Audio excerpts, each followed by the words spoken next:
नमस्कार, मैं धनंजय कुमार द नागरिक में आपका स्वागत है। आज गुरुवार है और गुरुवार के दिन हम जो है कहानियों पर बात करते हैं। इस बार हमने कहानी ली है भाड़े का टट्टू। उसका शीर्षक है प्रेमचंद की कहानी है। और एक हमारे साथी हैं जो आउटसाइड पैनलिस्ट हैं, राजेश शुक्ला जी। उन्होंने कहा था कि पिछले सप्ताह की धनंजय भाई इस बार लीजिए भाड़े का टट्टू। तो आज हमने उनकी पसंद की कहानी चुनी है और मुझे लगता है ये कहानी सबको पसंद आएगी। आज के माहौल के अनुसार कहानी है और ये कहानी देखिए प्रेमचंद जी ने लिखी थी 1925 ईस्वी में। पत्रिका का नाम था माधुरी, जिसमें ये उसके जुलाई अंक में छपी थी ये कहानी। और इसमें मूल जो है दो पात्र हैं, यशवंत और रमेश। थोड़े समय के लिए रमेश की पत्नी भी आती है, लेकिन उसमें उसका नाम नहीं है। लेकिन ये दो मुख्य किरदार हैं, यशवंत और रमेश, और दोनों इसमें दोस्त हैं। और इस कहानी के माध्यम से प्रेमचंद जो है ये दिखाने की कोशिश करते हैं कि परिस्थितियों और सत्ता का प्रभाव, एक तो परिस्थिति होती है आदमी के सामने, दूसरे सत्ता का प्रभाव होता है कि बड़े से बड़े आदर्शवादी इंसान को बदल देता है। यशवंत जो है बड़े आदर्शवादी हैं और रमेश जो है वो स्वार्थी है, या कहिए कि ग्रे शेड वाला कैरेक्टर है, आज के आम आदमी वाला कैरेक्टर है। और वो इसलिए वो जो है जब स्वार्थ के लिए, रमेश खुलकर अपने स्वार्थ के लिए बिकता है, इसलिए भाड़े का टट्टू कहलाता है। लेकिन यशवंत जो खुद को आदर्शवादी समझता था, वो अभी अंततः अपनी सुख सुविधाओं और पद के हाथ मजबूर होकर व्यवस्था का भाड़े का टट्टू ही साबित होता है। तो किस तरह से स्थितियां बदलती हैं, ये इसमें प्रेमचंद ने कहना कहना चाहा। और देखिए हम शुरू करते हैं। प्रफुल्ल भाई हमारे साथ जुड़े हुए हैं। प्रफुल्ल भाई नमस्कार, आपका स्वागत है। और आप तमाम साथी जो जुड़े हुए हैं आपको भी नमस्कार, आप सबका स्वागत है। प्रफुल्ल भाई, मैं आगे बढ़ूं, जी कहानी शुरू करूं या आप कुछ कहना चाहते हैं शुरुआत में ही? नहीं, शुरुआत में एक दो बातों का ध्यान रखना जरूरी है और मैं कहता हूँ उसके बाद सुविधा होगी सभी लोगों को उसको समझने में। पहले तो सभी को नमस्कार ही कहना चाहता हूँ। देखिए, इसमें दो जो पात्र है ना, दो ही पात्र हैं। और हाँ, जो वो स्त्री आती हैं और उनकी जो रमेश की पत्नी आती हैं, तो ठीक है कि उनकी उपस्थिति होती है एक कथानक की जरूरत के हिसाब से। वो आती है और एक नाटकीय मोड़ है उनका, तो उसको बिना उनके हैंडल नहीं हो सकता था। बहरहाल, देखिए इसमें है क्या, इसमें यशवंत और रमेश एक ही व्यक्ति के दो रूप हैं, एक ही सिक्का का दो पहलू। यहाँ से हम कहानी को समझने की कोशिश करेंगे कि एक ही सिक्का का दो पहलू है, एक ही व्यक्ति का दो मन है, एक ही व्यक्ति की दो विकल्प हैं, एक ही व्यक्ति की दो आकांक्षाएं हैं। और उसके बाद हम 1920 के कालखंड का याद रखेंगे, उसको देखेंगे कि कैसे उस समय में हमारा राष्ट्रीय चरित्र बन रहा था। इस कहानी में एक नैतिक द्वंद्व है, उस नैतिक द्वंद्व को समझने पकड़ने की कोशिश करेंगे। ये जो भाड़े का टट्टू कहा गया है, ये भाड़े का टट्टू बोलते हैं। जो हमारे यहाँ जो गधा होता है उसका जो एक छोटा संस्करण होता है उसका भी, और एक उससे भी थोड़ा इंफीरियर कमतर नस्ल जो होता है उसको टट्टू बोलते हैं। तो टट्टू तो बने ऐसा टट्टू जो भाड़े पर लगता है उसका, यानी कि पैसा लेकर के काम करने वाले। तो ये कहानी का नाम दिया गया, क्यों नाम दिया गया आगे हम लोग बातचीत करेंगे। धनंजय सर कहानी की शुरुआत करेंगे, आप लोग कहानी का आनंद लीजिए, बीच बीच में विश्लेषण की जरूरत पड़ेगी। जी जी बिल्कुल, बहुत बढ़िया। आपने शुरुआत में ही कहा प्रफुल्ल भाई कि एक ही व्यक्ति के दो रूप है, और ये होता है, अंतर्विरोध हर व्यक्ति के भीतर है। एक मन है और एक विवेक है। तो मन जो है वो चाहता है कि सारे सुख सारी चीजें अपने पास आ जाए, और विवेक कहता है दूसरों का भी इसको अधिकार है। तो सिद्धांत वाला पहलू जो है वो विवेक है, और मन जो है वो स्वार्थ या लालच वाला पहलू है। जो कुछ कहना चाह रहे थे वापस आप? मैं वही कह रहा था, आपने बिल्कुल ठीक कहा कि और वह प्रेमचंद का बना हुआ बनता हुआ मन है, प्रेमचंद का ही बनता हुआ मन है। आगे कहानी बताएगा कि किस राह जाए, क्या कि कहानी जी 1925 की है। मैं ऐतिहासिक प्रसंग की चर्चा बाद में करूंगा, पहले आप कहानी सुने। जी बिल्कुल। तो ध्यान इसमें रखें कि कहानी की शुरुआत उन्होंने की है आगरा कॉलेज से। आगरा की कहानी है, आगरा के कॉलेज की कहानी है। और इसमें यह है कि दो दोस्त हैं, शाम के समय का वक्त है और दोनों दोस्त हाथ में हाथ मिलाए टहल रहे थे। एक का नाम यशवंत, दूसरे का रमेश। अच्छा, बाकायदा देखिए बड़ी खास है कि जो कैरेक्टर कैसा है दिखने में उसका भी वर्णन करते चलते हैं। हिंदी सिनेमा में, सिनेमा के लोगों को ये काम आता है कि अगर कहानीकार लिख दे कि कैसा दिखता है तो और अच्छा है। कह रहे हैं कि यशवंत दिल डौल का ऊंचा और बलिष्ठ था, उसके मुख पर संयम और स्वास्थ्य की कांति झलकती थी।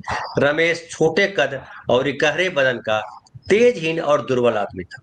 दोनों में से किसी विषय पर बहस हो रही थी। अब बहस क्या हो रही थी उसको उन्होंने संवाद में बताया है। यशवंत ने कहा, मैं आत्मा के आगे धन का कोई मूल्य नहीं समझता।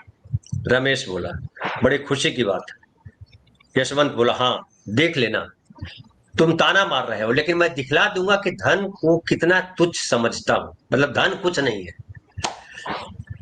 जो विवेक और मन की बात है। रमेश कहता, खैर दिखला देना, मैं तो धन को तुच्छ नहीं समझता। धन के लिए 15 वर्षों से किताबें चाट रहा हूँ। धन के लिए माँ बाप भाई बंद सबसे अलग यहाँ पड़ा हूँ। न जाने अभी कितनी सलामियां देनी पड़ेगी, कितनी खुशामद करनी पड़ेगी। क्या इसमें आत्मा का पतन न होगा? मैं तो इतने ऊंचे आदर्श का पालन नहीं कर सकता। यहाँ तो अगर किसी मुकदमे में अच्छे रिश्वत या पा जाए तो शायद छोड़ न सके। क्या तुम छोड़ दोगे? यशवंत ने कहा, मैं उसकी ओर आंख उठाकर भी न देखूंगा और मुझे विश्वास है कि तुम जितने नीच बनते हो उतने नहीं हो। मतलब तुम जितना बता रहे हो कितने स्वार्थी हूं और ये कर दूंगा वो कर दूंगा, कर नहीं पाओगे। यशवंत रमेश कहता है, मैं उससे कहीं नीच हूं जितना कहता हूं। यशवंत कहता है, मुझे तो यकीन नहीं आता कि स्वार्थ के लिए तुम किसी को नुकसान पहुंचा सकोगे। रमेश कहता है, भाई संसार में आदर्श का निर्वाह केवल सन्यासी ही कर सकता है, मैं तो नहीं कर सकता। मैं तो समझता हूं कि अगर तुम्हें धक्का देकर तुमसे बाजी जीत सकूं तो तुम्हें जरूर गिरा दूंगा, और बुरा न मानो तो कह दूं तुम भी मुझे जरूर गिरा दोगे। स्वार्थ का त्याग करना कठिन है। तो ये जो सांसारिक मनुष्य है उसके लिए, और जो जो संसार से अलग है, संत है, उसके लिए क्या है, वो भी एक सीमा रेखा खड़ी करते हैं। बहरहाल यशवंत कहता है, मैं तो कहूंगा कि तुम भाड़े के टट्टू हो। जो आदर्शवादी दोस्त है वो कहता है, मैं तो कहूंगा तुम भाड़े के टट्टू हो। रमेश कहता है, और मैं कहूंगा तुम काठ के उल्लू। सिद्धांत सैद्धांतिक लोगों को आज भी लोग कहते हैं, अरे यार इसका किताबी ज्ञान के बाहर आया नहीं है, समाज कहाँ है, ये कहा आज भी समाज में, गांव में, घर में ये सुनने को मिलता है। ये एकदम जो है ऐसे ही। बहरहाल तो रमेश और यशवंत साथ साथ स्कूल में दाखिल हुए और साथ साथ उपाधियां लेकर कॉलेज से निकले। तो स्कूल में भी साथ पढ़े, कॉलेज में भी साथ पढ़े और डिग्रियां हासिल की। उसके बाद है कि यशवंत कुछ मंद बुद्धि पर बला का मेहनती था। जिस काम को हाथ में लेता उसे चिमट जाता और उसे पूरा करके ही छोड़ता। रमेश तेज था पर आलसी, घंटे भर भी जमकर बैठना उसके लिए मुश्किल था। तो ये कछुआ और खरगोश वाली कथा भी जो है यहाँ पे शामिल है। बहरहाल यशवंत सब धंधे छोड़कर, मैं थोड़ा आगे पढ़ता जा रहा हूँ, सारी हाँ हाँ पूरी कहानी शब्द दब शब्द नहीं पढ़ रहा हूँ, लेकिन हाँ ये हाँ है कि समझ में आ जाए इतना मैं पढ़ दे रहा हूँ। बाकी कहानी पढ़े तो ज्यादा। प्रेमचंद की कहानियों में एक खास बात है मुझे लगता है प्रफुल्ल भाई, मैं चूंकि हो सकता है मैं गांव का हूँ, कि जो उनकी भाषा है, जो उनका वाक्य विन्यास है, जो उनका जो है कथन है, वो सब गांव के लोगों को बड़ा लुभाता है। वो लगता है कि गांव के चौराहे पर जो लोग बैठे हुए हैं, 10 लोग, वो बैठ के आपस में जो है वो बातें कर रहे बिल्कुल हैं, ऐसा बिल्कुल। भाव दिखाई पड़ता है। तो मैं गांव चला जाता हूँ उनकी कहानी पढ़ते ही, और मुझे बड़ा गुदगुदाती है उनकी कहानियां, या उनके शब्द बड़े गुदगुदाते हैं। खैर, कि यशवंत सब धंधे छोड़कर किताबों पर पिल पड़ा। घूमना फिरना, सैर सपाटा, सर्कस, थिएटर, यार दोस्त, सबसे मुंह मोड़कर अपने एकांत कुटीर में जा बैठा। रमेश दोस्तों के साथ गपशप उड़ाता, क्रिकेट खेलता रहा, कभी कभी मनोरंजन के तौर पर किताब देख लेता। कदाचित उसे विश्वास था कि अब की भी मेरी तेजी बाजी ले जाएगी। आखिर परीक्षा का दिन आ पहुंचा। यशवंत ने सब कुछ याद किया था, पर किसी प्रश्न का उत्तर सोचने लगता तो उसे मालूम होता मैंने जितना पढ़ा था सब भूल गया। वह बहुत घबराया हुआ था। तो जो बहुत मेहनती होता है या जिसको लगता है कि मैं इतना तेज नहीं हूं, वो ये करता भी है कि वो लगातार पढ़ाई में ध्यान देता है। रमेश पहले से कुछ सोचने का आदी न था, सोचता जब पर्चा सामने आएगा उस वक्त देखा जाएगा। वो आत्मविश्वास से फला फूला वह आत्मविश्वास से फूला फूला फिरता था। परीक्षा का परिणाम निकला तो सुस्त कछुआ तेज खरगोश से बाजी मार ले गया था। तो ये भी हो गया। अब उसके बाद जो है आगे स्थिति बनती है और 10 साल गुजर गए। 10 साल गुजरने के बाद यशवंत दिलोजान से काम करता था और उसके अफसर उससे बहुत प्रसन्न थे। पर अफसर जितने प्रसन्न थे मातहत उतने ही अप्रसन्न रहते थे, क्योंकि अपने नीचे के कर्मचारियों से भी उसी तरह से काम लेता था। खुद जितना बेलौस था मातहतों को भी उतना ही बेलौस बनाना चाहता था। ऐसे आदमी बड़े कारगुजार समझे जाते हैं। यशवंत की कारगुजारी का अफसरों पर सिक्का जमता था। 5 वर्षों में हुए जिले का जज बना दिया गया। दूसरी तरफ रमेश जो है इतना भाग्यशाली नहीं था। यहाँ भाग्यशाली का जिक्र किया, इतना भाग्यशाली नहीं था। हाकिम को नियत समय पर आने में देर हो जाती तो वह खुद भी चल देता और फिर बुलाने से भी ना आता। कहता अगर हाकिम वक्त की पाबंदी नहीं करता तो मैं क्यों करूं, मुझे क्या गरज पड़ी है कि घंटों उनसे इजलास पर खड़ा रह उनके राह देखा करूं। बहस इतनी निर्भीकता से करता कि खुशामद के आदि हुक्काम की निगाहों में उसकी निर्भीकता गुस्ताखी मालूम हो जाती। तो वो जो है जो करता था उसको उस पर ठोस आत्मविश्वास था कि मैंने जो कर दिया वो कर दिया। बहरहाल वहां से भी उसको हटा दिया गया और वो कॉलेज ज्वाइन किया। उसके बाद कॉलेज में भी उसके साथ जो है खटपट हो गई। प्रिंसिपल का सिद्धांत था कि विद्यार्थियों को राजनीति से अलग रहना चाहिए। वो अपने कॉलेज के किसी छात्र को किसी राजनीतिक जलसे में शरीक न होने देते। रमेश पहले ही दिन से इस आज्ञा का खुल्लम खुल्ला विरोध करने लगा। उसका कथन था कि अगर किसी को राजनीतिक जलसों में शामिल होना चाहिए तो वो विद्यार्थी को, यह भी उसकी शिक्षा का ही एक अंग है। बहरहाल आगे और समय बीतता है और स्थिति ये बनती है कि देश की जो राजनीतिक दशा थी वो चिंताजनक हो रही थी। मतलब जो आप अक्सर जिक्र करते हैं कि स्वतंत्रता संग्राम को ध्यान में रखिए जब प्रेमचंद की कहानियों या उनके उपन्यासों को पढ़िए। तो यहाँ भी है वही 1925 की कहानी है, तो जाहिर है वो सारा है। तो इसमें होता आगे जाकर के ये है कि रमेश ने एक दिन जो है दोनों जो है मित्र बैठे और रमेश ने एक दिन कहा भले आदमी जब इतने जले हुए हो तो छोड़ क्यों नहीं देते नौकरी। यशवंत जो है नौकरी से परेशान था, तो बोलता है कि तुम इतने जले हुए हो तो छोड़ क्यों नहीं देते नौकरी, और कुछ न सही अपनी आत्मा की रक्षा तो कर सकोगे कि दफ्तर में बैठ करके तुमको सरकारी हुक्म का पालन करना पड़ता है वगैरह वगैरह। यशवंत कहता है मेरी चिंता पीछे करना, इस समय अपनी चिंता करो। मैंने तुम्हें सावधान करने को बुलाया है। इस वक्त सरकार की नजर में तुम बेतरक खटक रहे हो। मुझे भय है कि तुम कहीं पकड़े न जाओ। मुझे भय है कि तुम कहीं पकड़े न जाओ। रमेश कहता है इसके लिए तो मैं तैयार बैठा हूं। आखिर आग में कूदने से लाभ ही क्या होगा, यशवंत ने कहा। रमेश बोलता हानि लाभ देखना मेरा काम नहीं, मेरा काम तो अपने कर्तव्य का पालन करना है। यशवंत कहता है हठी तो तुम सदा के हो, मगर मौका नाजुक है, संभले रहना ही अच्छा है।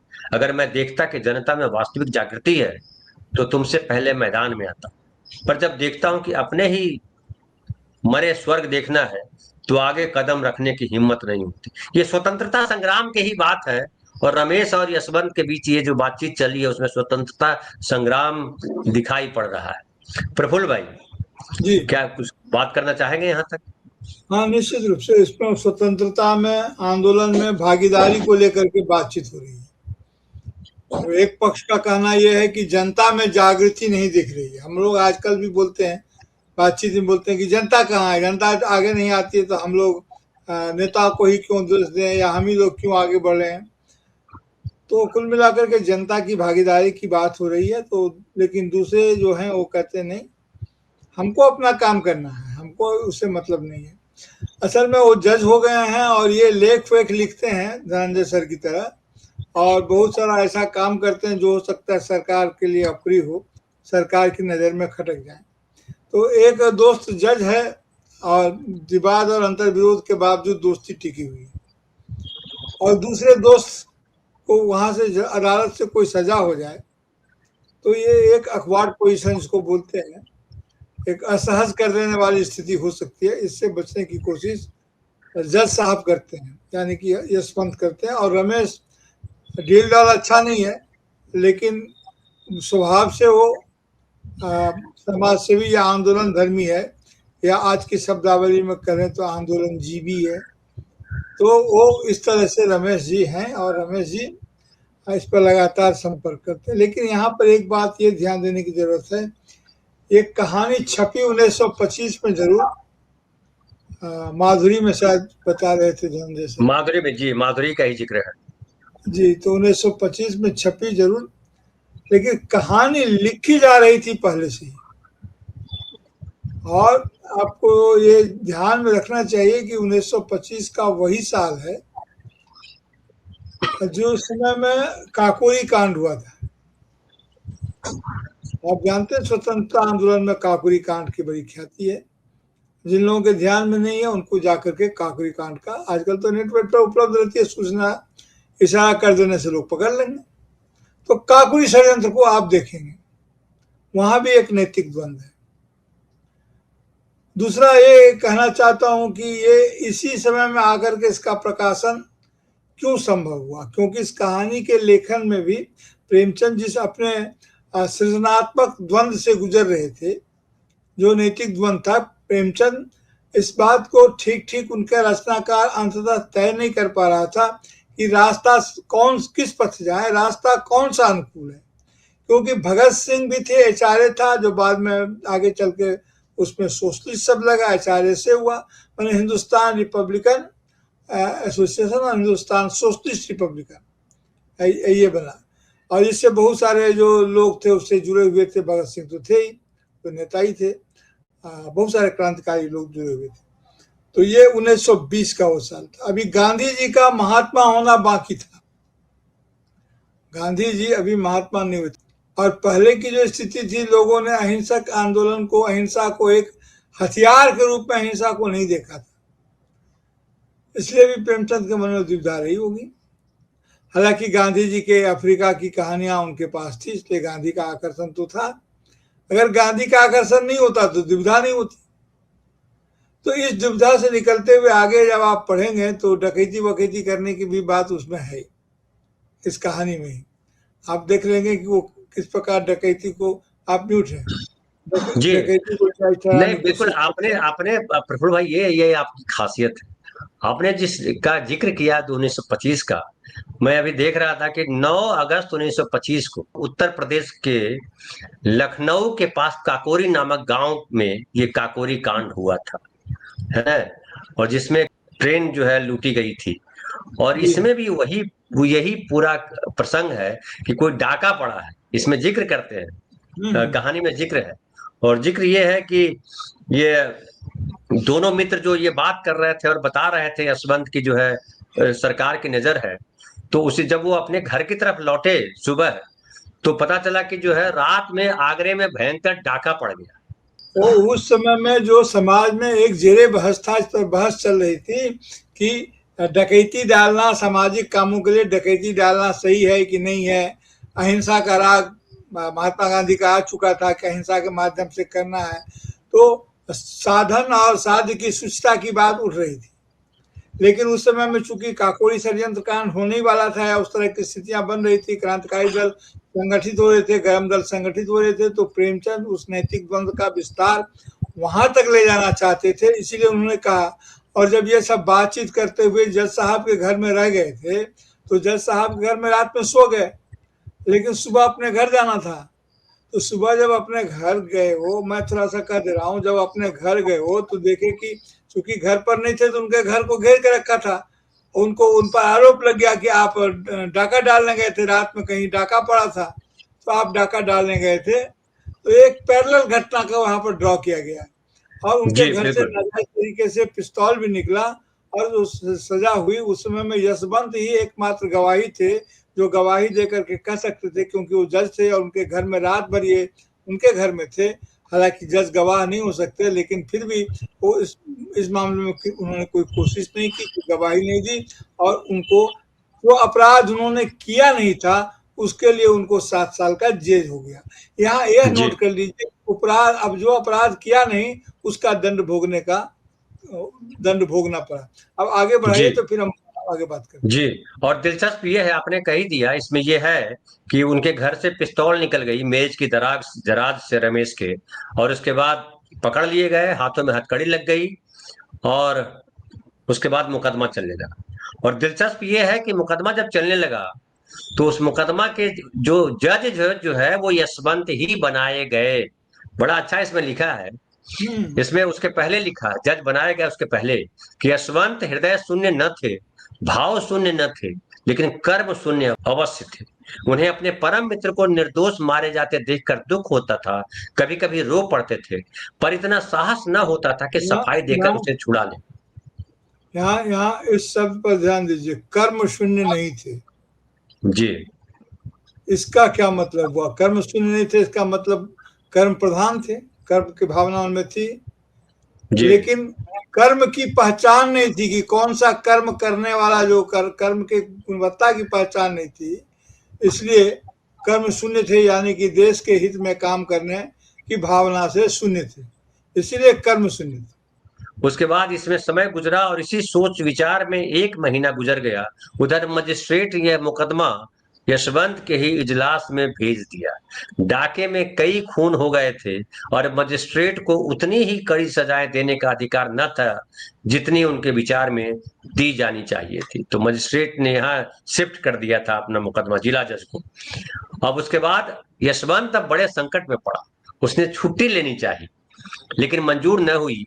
सिविल सर्जन अंग्रेज था, इस वजह से उसकी सनद लेने की हिम्मत न पड़ी, बला सिर पर आ पड़ी थी और उसे बचने का उपाय न सूझता था। अब देखिए आगे लिख रहे हैं प्रेमचंद कि भाग्य का जिक्र बहुत करते थे वो। भाग्य की कुटिल क्रीड़ा देखिए, कुटिल खेल देखिए, साथ खेले और साथ पढ़े हुए 2 मित्र एक दूसरे के सम्मुख खड़े थे, केवल एक कटघरे का अंतर था, पर एक की जान दूसरे की मुट्ठी में थी। मुझे दोस्ताना पिक्चर याद आ रही है ना।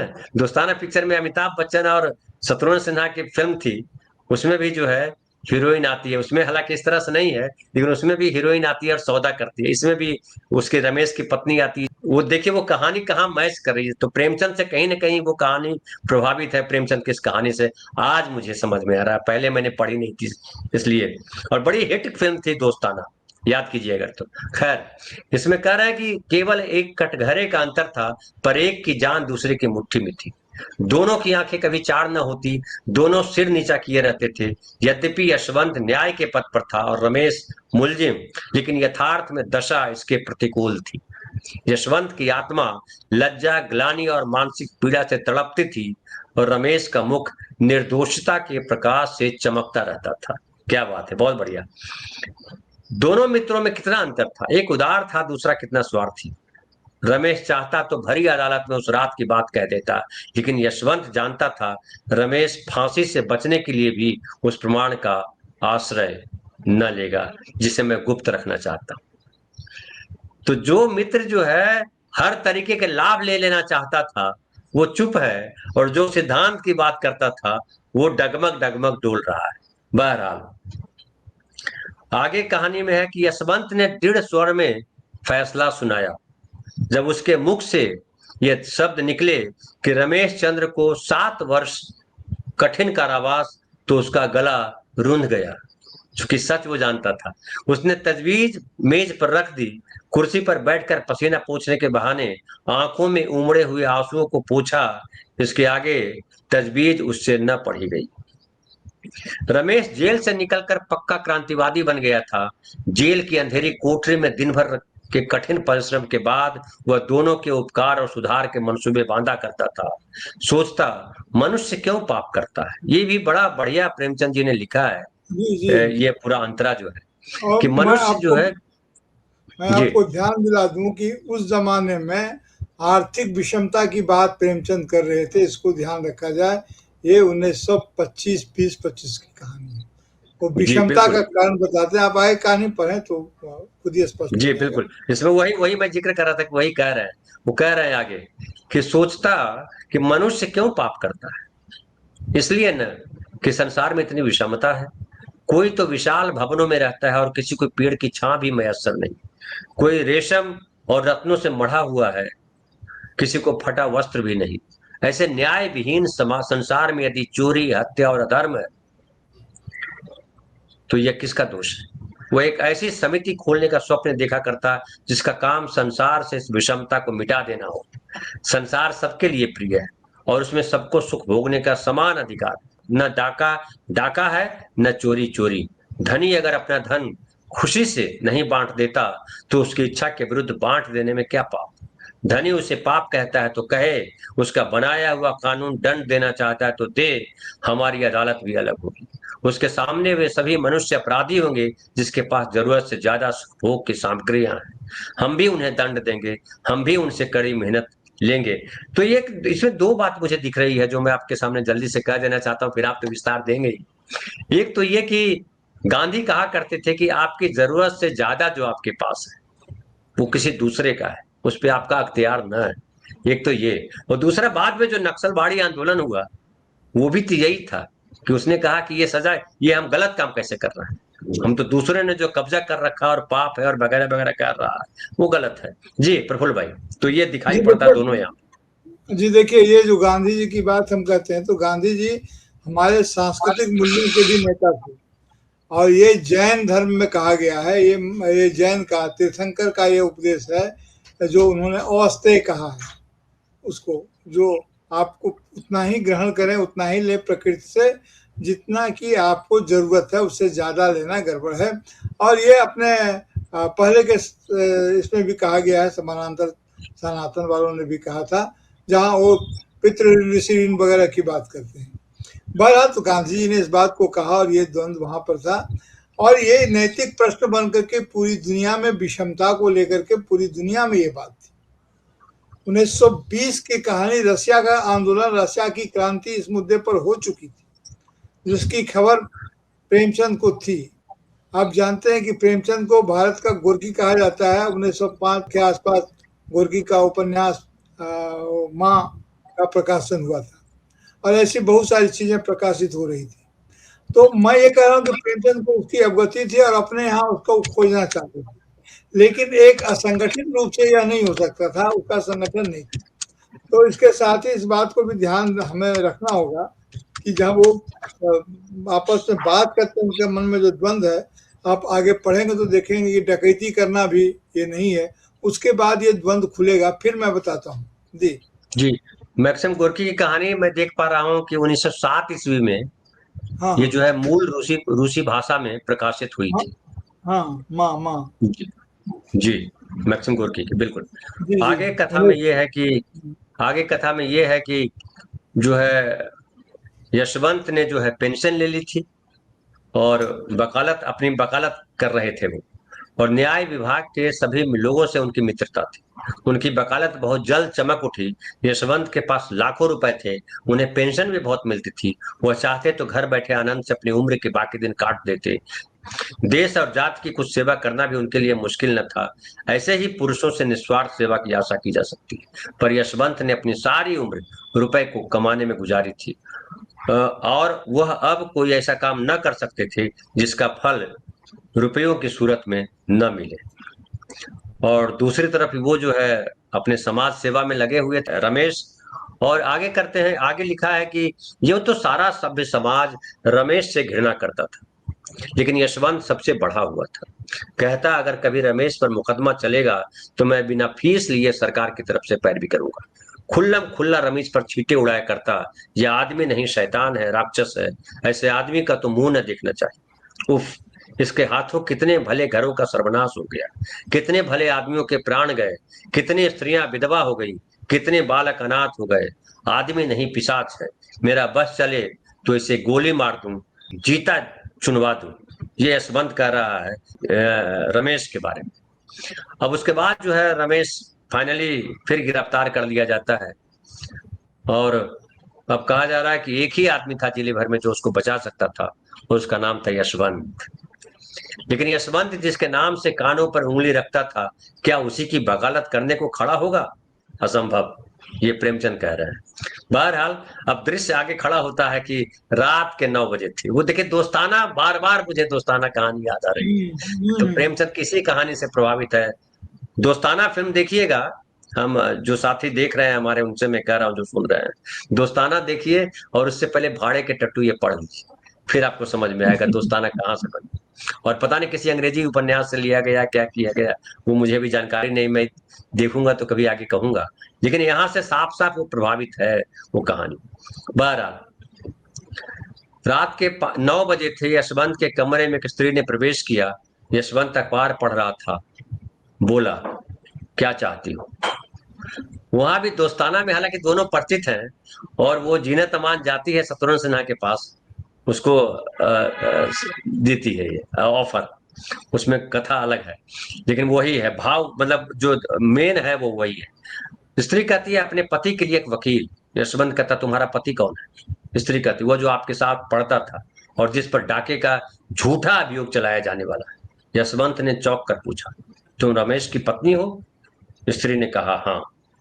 मैं वो कहता है, यशवंत कहता है, मैं उनकी वकालत नहीं कर सकता। स्त्री कहती है, आपको अख्तियार है, आप अपने जिले के आदमी और मेरे पति के मित्र रह चुके हैं, इसलिए सोचा था क्यों बाहर वालों को बुलाऊं, मगर अब इलाहाबाद या कलकत्ते से ही किसी को बुलाऊंगी। यशवंत कहते हैं, मेहनताना दे सकोगी? क्योंकि बड़ी फीस है इसलिए। यह स्त्री ने अभिमान के साथ कहा, बड़े वकील का मेहनताना क्या होता है? यशवंत ने कहा, 3,000 रुपए रोज। स्त्री कहती है, बस आप इस मुकदमे को ले लें, मैं आपको 3,000 रुपए रोज दूंगी। यशवंत कहते हैं, 3,000 रुपए रोज? स्त्री कहती है, हाँ, और यदि आपने उन्हें छुड़ा लिया तो 50,000 रुपए आपको इनाम के तौर पर और दूंगी। यशवंत के मुंह में पानी भर आया।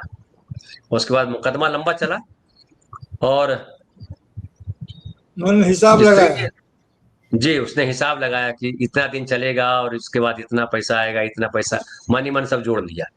तो अचानक स्त्री जो है, वो जो खड़ी थी, रमेश की पत्नी, वो पूछती है कि क्या कहते हैं आप? यशवंत कहता है, मैं कल जवाब दूंगा, जरा सोच लो। स्त्री कहती है, नहीं, मुझे इतनी फुर्सत नहीं है, अगर आपको कुछ उलझन हो तो साफ साफ कह दीजिएगा, मैं और प्रबंध करूं। यश देखिए, बड़ा अच्छा यहाँ विचार लिखा है प्रेमचंद जी ने। लिखा कि टाइम यशवंत को नहीं और दिया। विचार करने का अवसर न मिला, जल्दी का फैसला स्वार्थ की ही ओर झुकता है ना? जल्दी का फैसला स्वार्थ की ओर ही झुकता है, यहाँ हानि की संभावना नहीं रहती। यशवंत कहता है, आप कुछ रुपए पेशगी दे सकती हैं? और स्त्री कहती है कि रुपयों की मुझसे बार बार चर्चा न कीजिए, उनकी जान के सामने रुपयों की क्या हस्ती क्या है। आप जितनी रकम चाहे मुझसे ले लें, आप चाहे उन्हें छुड़ा न सके, लेकिन सरकार के दांत खट्टे जरूर कर दें, ये भी कह रही है। बहरहाल पुलिस ने एड़ी चोटी का जोर लगाया, सैकड़ों शहादतें पेश की। शहादतें मतलब मुझे लगता है कि दस्तावेज, सबूत वगैरह वगैरह। मुखबिर ने तो पूरी गाथा ही सुना दी, लेकिन यशवंत ने कुछ ऐसी दलीलें दी कि शहादतों को कुछ इस तरह झूठा सिद्ध किया, और मुखबिर की कुछ ऐसी खबर ली कि रमेश बेदाग छूट गए, उन पर कोई अपराध सिद्ध न हो सका। अब उसके बाद एकदम आखिर में मैं आता हूँ, दोनों के बीच बातचीत जो है आखिर का संवाद केवल है। उसके बाद प्रफुल्ल भाई आप बोलिएगा इस पर। हम्म। आखिर में ये है कि आखिर यशवंत ने एक बार झुंझलाकर कहा,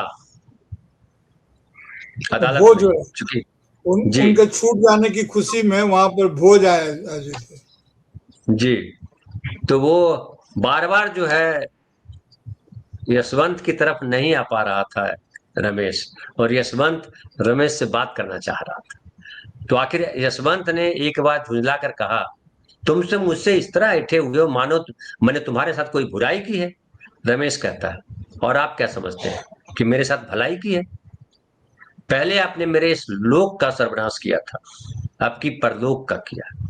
पहले न्याय किया होता तो मेरी जिंदगी सुधर जाती। जो जेल गया उस समय अगर आप सच बोल दिए होते तो मैं जेल नहीं जाता और मेरी तस्वीर बदलती नहीं, ये कहना चाह रहे हैं। तो मेरी जिंदगी सुधर जाती, और अब जेल जाने देते तो आकबत बन जाती। यशवंत कहते हैं, ये तो कहोगे ना कि इस मामले में कितने साहस से काम लेना पड़ा। रमेश कहता है, आपने साहस से काम नहीं लिया, स्वार्थ से काम लिया। आप अपने स्वार्थ के भक्त हैं, मैं तो आपको भाड़े का टट्टू समझता।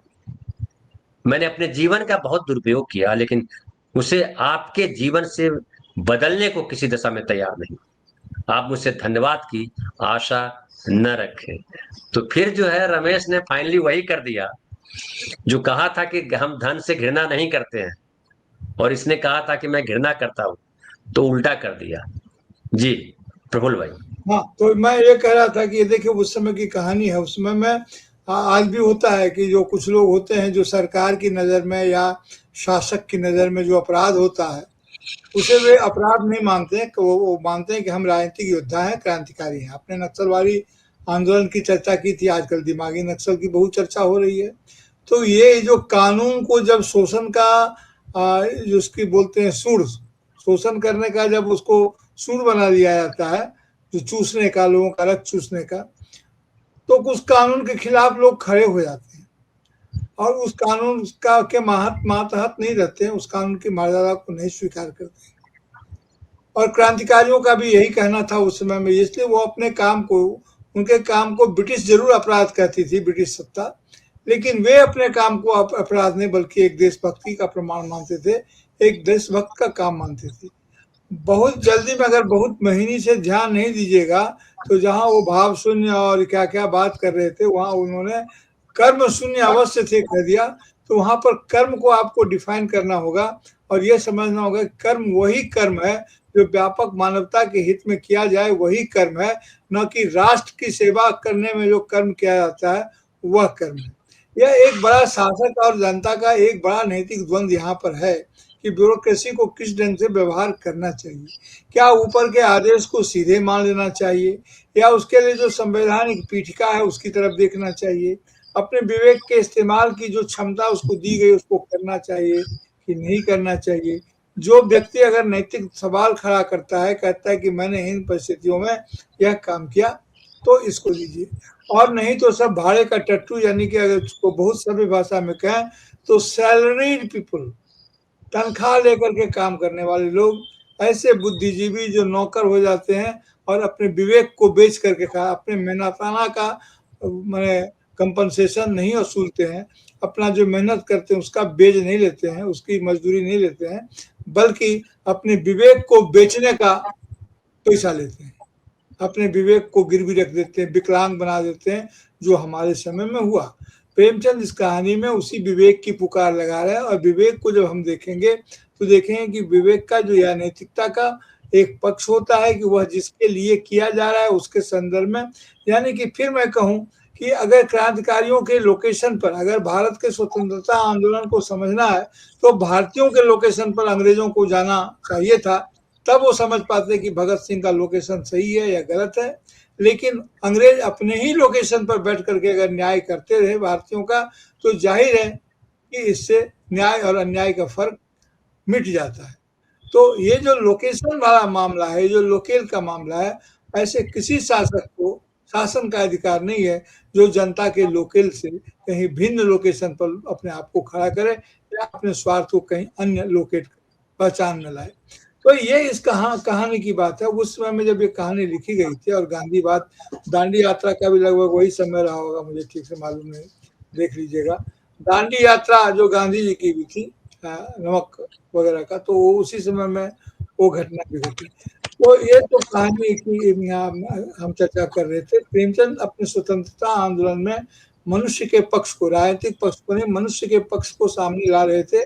मानवीय रिश्तों में स्वतंत्रता आंदोलन में विकसित हो रहे मूल्यों की तलाश कर रहे थे। मैं क्या कह रहा था? मैं कह रहा था स्वतंत्रता आंदोलन के दौरान मानवीय रिश्तों में विकसित हो रहे मूल्यों की तलाश कर रहे थे, उसे एक नैतिक जामा, उसे एक रचनात्मक उसकी प्रस्तुति कर पा रहे थे।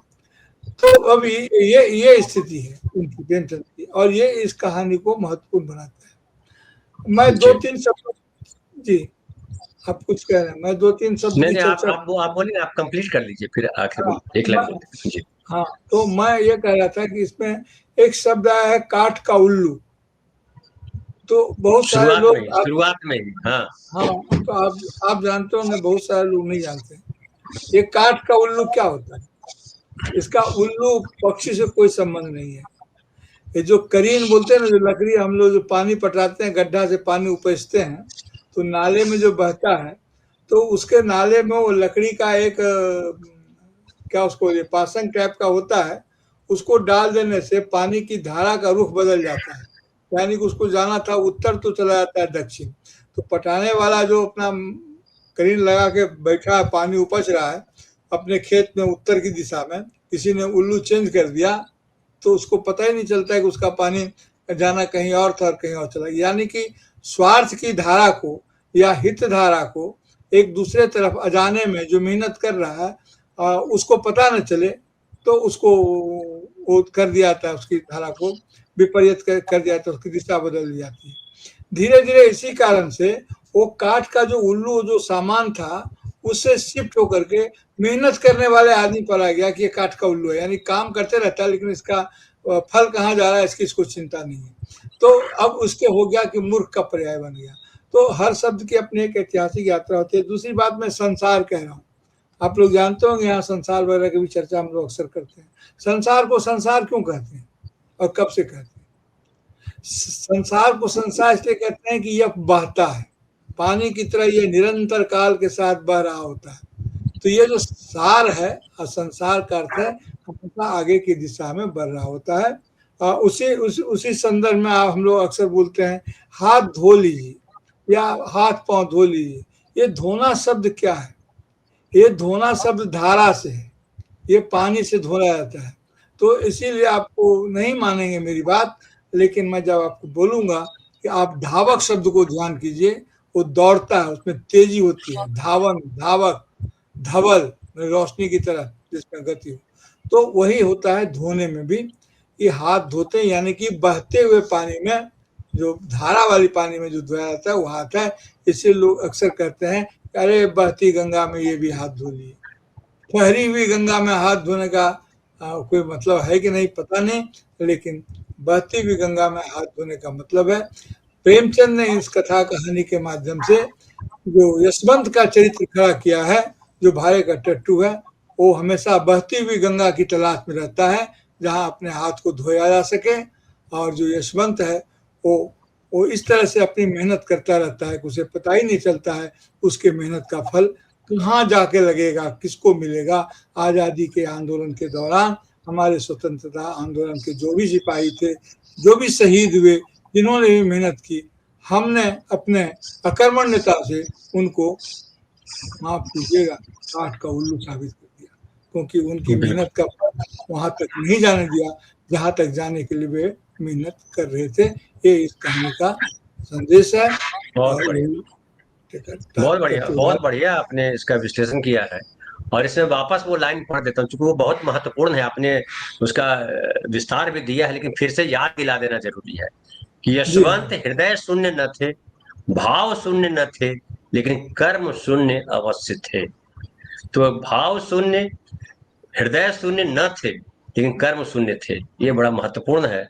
और ये कर्म शून्यता जो है वो हम रोज देख रहे हैं, रोज देख रहे हैं, है ना। और काठ के उल्लू और भाड़े का टट्टू, जितना बढ़िया आपने विश्लेषण किया है, बहुत बढ़िया, बहुत बहुत धन्यवाद।